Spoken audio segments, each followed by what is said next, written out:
राजस्थान में 5 दिसंबर को श्री राष्ट्रीय राजपूत करनी सेना के प्रमुख सुखदेव सिंह गोगामेड़ी की उन्हीं के घर में घुसकर हत्या कर दी गई। इस हत्याकांड के बाद राजस्थान में बवाल हो गया है। बुधवार को पूरे प्रदेश में राजपूत समाज सड़कों पर विरोध प्रदर्शन करता रहा। गुरुवार को भी यही सिलसिला बरकरार है। श्यामनगर थाने के एसएचओ को सस्पेंड कर दिया गया है। इस बीच पुलिस से बातचीत के बाद गोगामेड़ी का परिवार अंतिम संस्कार के लिए राजी हो गया है। 72 घंटे के अंदर हत्यारों की गिरफ्तारी का अल्टीमेटम दिया गया है। इसके बाद फिर सड़क पर उतरने की बात कही गई है। पुलिस आरोपियों की तलाश में 5 राज्यों में दबिश दे रही है। हालांकि 48 घंटे बाद भी पुलिस खाली हाथ है, लेकिन अब आरोपियों का बचना मुश्किल बताया जा रहा है, क्योंकि इस केस में एक ऐसे अधिकारी ने एंट्री ली है जिसके नाम से ही बदमाश कांप उठते हैं। खबरों के मुताबिक इस केस की जांच का जिम्मा राजस्थान के सीनियर आईपीएस दिनेश एमएन के कंधों पर है। दिनेश एमएन की एंट्री होते ही श्यामनगर थाना प्रभारी, बीट प्रभारी और बीट कांस्टेबल को सस्पेंड कर दिया गया है। इस केस की जांच के लिए आईपीएस दिनेश की निगरानी में एसआईटी का गठन किया गया है। बता दें कि इस हाई प्रोफाइल मर्डर केस की जांच के लिए खास आईपीएस दिनेश को छुट्टी से वापस बुलाया गया है।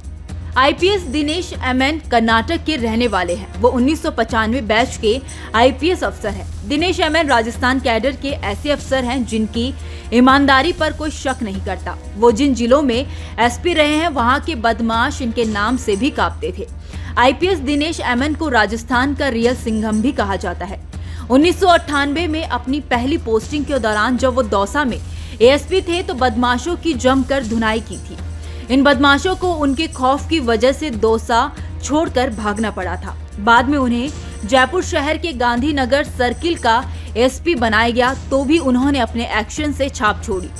जहां आए दिन राजनीतिक संरक्षण के चलते गुंडागर्दी होती थी, दिनेश एमएन ने स्थिति को कंट्रोल करने के लिए कई सख्त कदम उठाए। इसके चर्चे आज भी होते हैं। इतना ही नहीं, दिनेश एमएन जब साल 2000 से 2002 तक करौली के एसपी रहे तो बीहड़ के जंगलों में डकैतों के खिलाफ अभियान चलाया।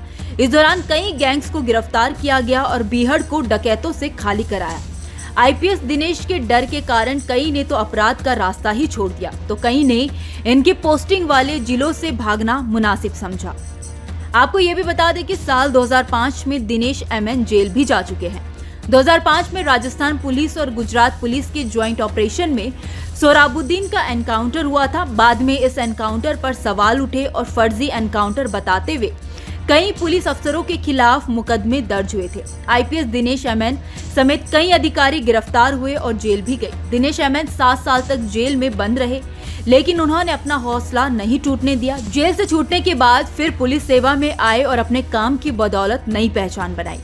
अब बात करें सुखदेव सिंह गोगामेड़ी हत्याकांड की, तो इस मामले में दोनों हमलावरों की पहचान हो चुकी है। एक का नाम रोहित सिंह राठौड़ और दूसरे का नितिन फौजी है। दोनों हमलावरों का पता बताने वालों के लिए 5-5 लाख रुपए का इनाम ऐलान किया गया है। आपको बता दें कि 5 दिसंबर राजस्थान की राजधानी जयपुर कपड़ा कारोबारी नवीन शेखावत 2 युवकों के साथ श्री राष्ट्रीय राजपूत करनी सेना के प्रमुख सुखदेव सिंह गोगामेड़ी के घर आया। सोफे पर एक तरफ सुखदेव बैठे थे तो सामने दोनों युवक, वहीं बगल में नवीन शेखावत भी बैठा था। किसी सिलसिले में चारों आपस में बात कर रहे थे। इसी दौरान सुखदेव के मोबाइल पर एक कॉल आया। जैसे ही सुखदेव ने कॉल उठाया, नवीन के साथ आए दोनों युवकों में से एक युवक अचानक उठा और सुखदेव को गोली मार दी और फिर भागते बने।